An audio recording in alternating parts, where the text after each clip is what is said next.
La situación actual del Mar Menor en realidad es un resultado de las últimas décadas. Agricultura intensiva principalmente, los vertidos de las aguas de drenaje, de las aguas de desalobración con un alto contenido en nitratos empiezan a mostrar síntomas en el Mar Menor de eutrofización, ¿no? La eutrofización son las consecuencias en el ecosistema del exceso de nutrientes y esto ocurre sobre todo cuando el hombre desarrolla su actividad en el ecosistema. El origen del problema estaría en parte de la agricultura. Lo que ha pasado, lo que está pasando y lo que va a seguir pasando seguramente en algunos aspectos en el Mar Menor no tienen un único responsable, ¿no? Lo que no puede ser es que lleguemos al punto de que aparezcan peces muertos en la tele para que de repente todo el mundo esté súper preocupado. Es muy triste.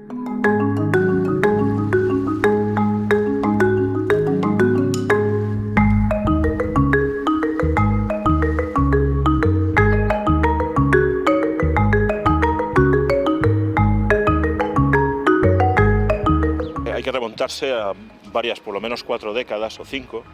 Es un proceso, digamos, de largo recorrido en el cual ha habido un desarrollo, digamos, de la zona.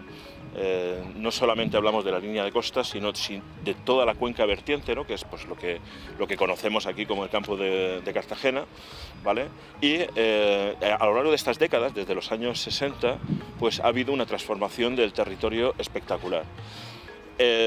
Y esta transformación se ha producido con muy poco control, con muy poca, digamos, con muy poca ordenación. Hace 20, 30 años todos los pueblos del entorno del Mar Menor vertían los efluentes de su depuradora o sin depurar directamente a la laguna. Esa situación fue cambiando, se establecieron sistemas de depuración y Los Alcázares fue el último que dejó de verter, pero fue en el año 2014. Entonces ha habido un aporte de vertidos urbanos.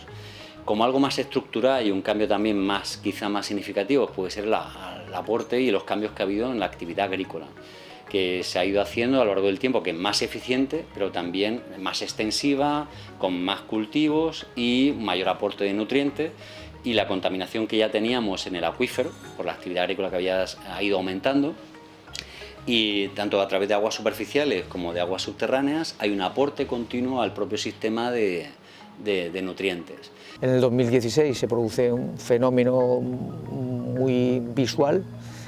Nosotros distribuimos un vídeo con ese título de Mar Menor Sopa Verde y ese año la población y las administraciones se van dando cuenta mucho más claramente que entonces y de hecho la comunidad autónoma reconoce por primera vez que los efectos sobre el Mar Menor son preocupantes. Un ecosistema, cuando experimenta lo que pasó en 2016, queda tocado, queda seriamente tocado y ha pasado a otro estado. Y en ese estado, digamos, es más vulnerable a las nuevas perturbaciones que puedan venir. Y que también se ha visto en la Dana, aunque no tenemos datos precisos, aunque sí testimonios de gente mayor, de más de 80 años, que, por ejemplo, la riada del 87 no causó los destrozos que hemos visto ahora en esta Dana de aquí, ¿vale? O sea, incluso pues, los pescadores más viejos recuerdan que en una semana la transparencia del agua, o sea, lo que era el color marrón que producen este tipo de eventos, se había recuperado. Aquí no se ha recuperado, sino que al aportar tantos nutrientes, tanta materia orgánica, ¿vale? Ha, digamos, añadido más combustible al incendio que ya tenía lugar en las aguas, ¿no? Tenemos un sistema débil, enfermo, y recibe el impacto de las riadas, que la hemos tenido muchas veces. Ha sido una riada extraordinaria. Entonces, si ya teníamos un sistema impactado y alterado, pues no tenía la capacidad de resistencia que tiene de forma habitual. Y entonces pues eso ha llevado a que ya teníamos antes, desde el principio, pues sedimentos anóxicos y un consumo de oxígeno en zonas profundas. Durante un mes pues no ha habido contacto entre las zonas profundas por la capa de agua menos densa que se ha quedado en la capa superficial. Entonces hemos tenido una anoxia, condiciones sin anoxia en las capas profundas. Y se dieron unas condiciones en las que se mezclaron en la zona norte esas dos capas y consumieron todo el oxígeno que había. Y por ello fueron esas imágenes tan espeluznantes de ver que todas las especies que había estaban afectadas y una mortalidad masiva aquí en la zona norte. Esto produjo pues una salida masiva de sálvese quien pueda de los peces hacia la orilla. Ellos pensaban que allí encontrarían aguas más oxigenadas. Lo que encontraron fue aguas carentes de oxígeno, igual que en el resto, y además se salieron del agua. O sea que tuvieron una asfixia previa dentro del agua y una asfixia posterior cuando salieron a la orilla. Es de destacar que incluso las anguilas, que es una especie súper resistente, que además tiene cierta capacidad de respirar por la piel, respiración cutánea, incluso ellas se asfixiaron al salir. Bueno, se asfixiaban en el agua, tendieron a salir, pero ellas se ve que estaban tan perjudicadas que murieron en la orilla.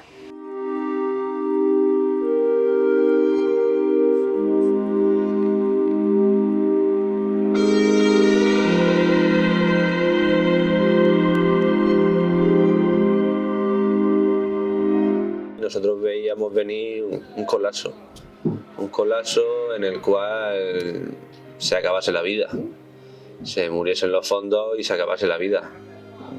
No de esa forma tan trágica, pero nosotros sabíamos que esto iba a llegar, porque no se ha puesto remedio en ningún momento. La afluencia de público ha sido un poco menor. En las primeras semanas de la Dana fue un poco catastrófico y se ha ido recuperando poco a poco, pero nunca llegar al nivel que teníamos de gente, claro. Nosotros tenemos un negocio de fabricación y venta de hielo que está vinculado a la hostelería directamente y afecta pues en un detrimento en las ventas de hielo, porque los bares locales de la zona del Mar Menor pues están muy afectados por lo que es cualquier tipo de contaminación o problema que pueda surgir con el Mar Menor.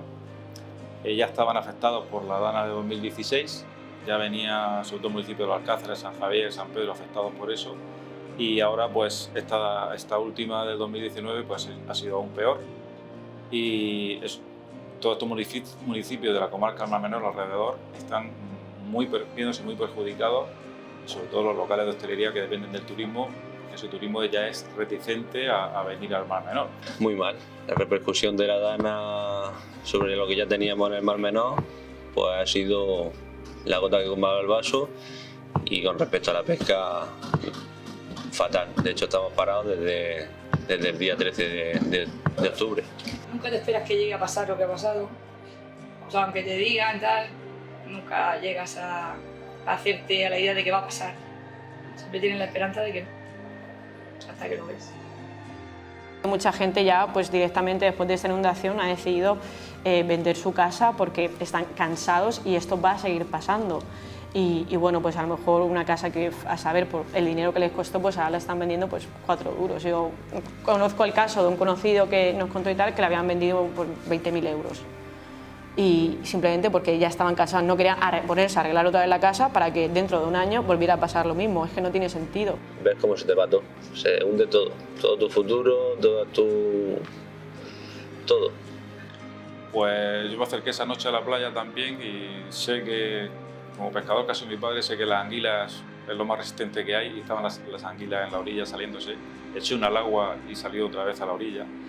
Y eso quiere decir que en el agua había algo que no podían respirar, que era mejor respirar aire que estar en el agua. Y entonces, pues con mucha pena. Mucha tristeza, y es algo como nuestro. O sea, el Mar Menor es algo... Yo he vivido toda la vida aquí, me he bañado siempre aquí, no es solo el negocio, sino algo tuyo. Estamos muy expectantes porque, en fin, hay por ahí grupos que aconsejan el que se elimine la agricultura desde la autopista B7 hasta la zona del Mar Menor. Hay otros que están diciendo que todo tiene que convertirse a agricultura ecológica. En fin, el tema de la ganadería también es otro asunto que nos está preocupando muchísimo.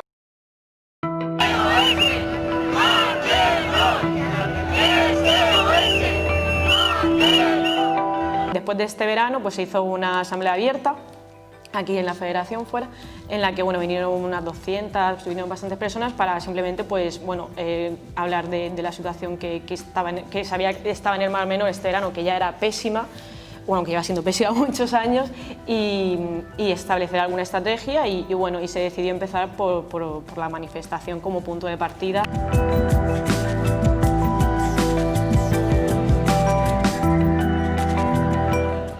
Por ejemplo, para el tema de la manifestación pusimos sobre todo autobuses de la zona del Mar Menor porque mucha gente no disponía de vehículo. O sea, los talleres estaban llenos de coches destrozados que ni siquiera eran ellos capaces de repararlos a tiempo. O sea, es verdaderamente un desastre, ¿no?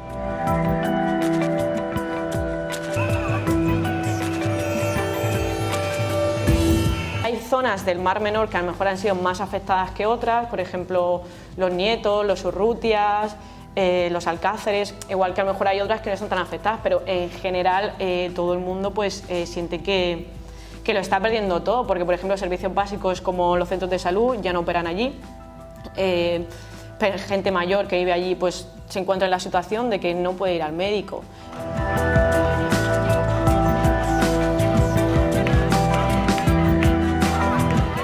Al final, lo que pasa con todo el deterioro de la laguna no solo el deterioro de la laguna, es que todos esos pueblos es su medio de vida. Ellos viven del turismo, viven de que verdaderamente ese espacio se pueda disfrutar. Yo creo que se está gestionando con poco acierto. Llevamos ya 3 años y no se ha puesto ninguna medida encima de la mesa. Por lo menos medidas sí se han puesto, pero actuaciones ninguna.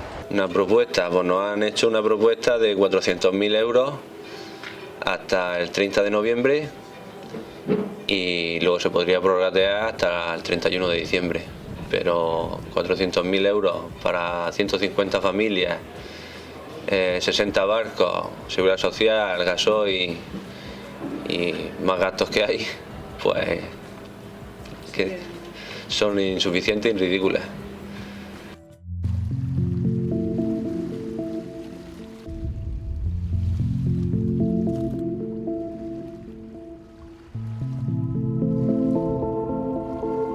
Los bivalvos son animales filtradores y se alimentan mediante filtración, es decir, bombean agua de mar, la introducen en sus estructuras y de ahí recogen las partículas de alimento que son las con las que se alimentan.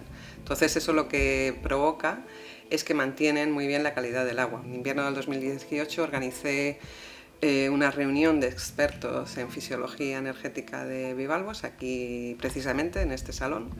Vinieron los responsables de medio ambiente de la comunidad autónoma y lo que hicimos fue cuantificar la cantidad de bivalvos que podrían ayudar a recuperar el ecosistema. Esto es lo que se llaman los servicios de los ecosistemas. Hay organismos que pueden prestar un servicio positivo a los ecosistemas en donde habitan. Y en otros países, como en Estados Unidos, se están utilizando para recuperar lagunas que están deterioradas por la acción del hombre, ¿no? Al Mar Menor de hace 30 años eso ya cambió, eso ya dejó de existir. Pero sí que podíamos intentar pues, permitirle al sistema que se recupere como estaba hace 10 años, 15 años. Entonces eso sí que sería deseable. Ahora, hay mucho camino por hacer. Y el problema es que la situación que tenemos ahora es nueva. Se ha puesto tan al límite, yo tengo esperanzas de que sea capaz de recuperarse si se le dejan en condiciones, pero a corto plazo tenemos que olvidarnos que no va a haber una medida a corto plazo que se diga, ¡pum!, ya lo hemos resuelto. No, hay que ser conscientes de que hay que hacer un trabajo a medio y largo plazo, aunque haya que tomar medidas que afecten pues a algunos sectores económicos y demás. Entonces hay que buscar ese equilibrio pues para que sean compatibles la actividad económica con el Mar Menor y su estado. El plan vertido cero es una utopía, es una utopía. Lo que sí es posible es reducir ese vertido cero de una manera importante. Para ello hay que hacer actuaciones, no cabe la menor duda. La naturaleza es muy resistente a pesar del hombre. Entonces, si se toman las medidas adecuadas para evitar llegar al vertido cero de contaminantes a la laguna y se llevan de verdad a cabo, el Mar Menor volverá a recuperarse. Probablemente no sea lo que fue. será otra cosa, pero puede llegar a ser una cosa bonita también, ¿sabes? Pues complicada porque el 70% de los fondos están muertos y si los fondos están muertos no hay vida, y si no hay vida no hay alimento para los pescados. O sea, es un ciclo, si se rompe un eslabón veo muy complicado el poder ganarnos la vida en un futuro aquí. Yo creo que debemos abandonar la idea de recuperar el Mar Menor al año que cada uno se le ocurre. Uno lo recuerda cuando era niño, otro lo recuerda si somos mayores. Es decir, ¿cuál es el Mar Menor de antes? El Mar Menor ha ido evolucionando conforme el hombre se ha sentado en su alrededor, ha hecho un uso del mismo y le ha echado todo lo que hemos querido echarle, ¿no? Entonces, lo que sí que debemos de luchar, y sobre todo los ciudadanos debemos de luchar por tener un Mar Menor saludable. ¿Que es lo mismo que el Mar Menor de los años 50? Probablemente no, ya la salinidad no lo es desde que abrimos el Estacio, pero desde luego lo que sí que debemos exigir es que sea saludable. Los proyectos de recuperación y de investigación han de ser coordinados y muchas veces los propios científicos somos incapaces de coordinarnos. Criticamos mucho a los políticos, a las diferentes administraciones que no se ponen de acuerdo, pero las distintas instituciones investigadoras tampoco nos ponemos de acuerdo, de forma que al final al político también lo mareamos un poco, ¿no? Porque un científico del IO dice una cosa, un profesor de la Universidad de Murcia dice otra y el de la Politécnica de Cartagena dice otra. Entonces lo primero que tenemos que hacer es elaborar un plan conjunto, un plan ambicioso, un plan multidisciplinar. Para nada es un mar muerto, tiene vida, pero cuando viene una catástrofe de estas, pues hay que ver, es un mar cerrado y hay que ver la forma de que pueda regenerarse más rápidamente, siguiendo siendo un mar cerrado, porque me imagino que la solución no va a ser abrir más canales y que sea una parte del Mediterráneo, pues si no, ya no es Mar Menor, sería Mediterráneo. ¿Soluciones a corto plazo? No hay. ¿Soluciones paliativas a corto plazo? Las que quieras, pero son paliativas, no son soluciones, ¿vale? La solución a corto plazo, la mejor solución a corto plazo es que las administraciones se pongan a trabajar desde ya en eliminar o en controlar todos los vertidos o todas las actividades que están produciendo el transporte de agua, sedimentos y materia orgánica y nutrientes al Mar Menor. Y me refiero fundamentalmente a la ordenación de los núcleos urbanos y, por supuesto, a la ordenación de la agricultura, ¿vale? En eso es en lo que hay que ponerse a trabajar y de una forma muy seria, asumiendo cambios estructurales importantes. Sí, el Mar Menor se puede recuperar, sin duda. Seguramente no se va a poder recuperar en muchos aspectos como el Mar Menor de hace varias décadas. Eso seguramente ya es imposible. Los problemas que tenemos a nivel del gobierno regional, que en vez de asumir sus responsabilidades, en vez de intentar dar un giro, ¿no? y decir, venga, pues de verdad vamos a ser valientes, vamos a alimentar la agricultura o vamos a establecer estas medidas, o simplemente vamos a escuchar a los vecinos, vamos a escuchar a la gente, vamos a escuchar a las organizaciones, vamos a reunirnos todos juntos y poder ponernos de acuerdo, pues lo único que ha hecho ha sido culpar a la DANA, culpar al gobierno central, deslegitimarnos si han podido también. Entonces, hay esperanza, pero desde mi punto de vista, pues bueno, tiene que ser la sociedad la que ponga un poco los pies en la tierra y de verdad asuma que es una situación crítica y que hay que luchar hasta el final, no rendirse y quedarse parado a ver si hacen algo, porque no lo van a hacer.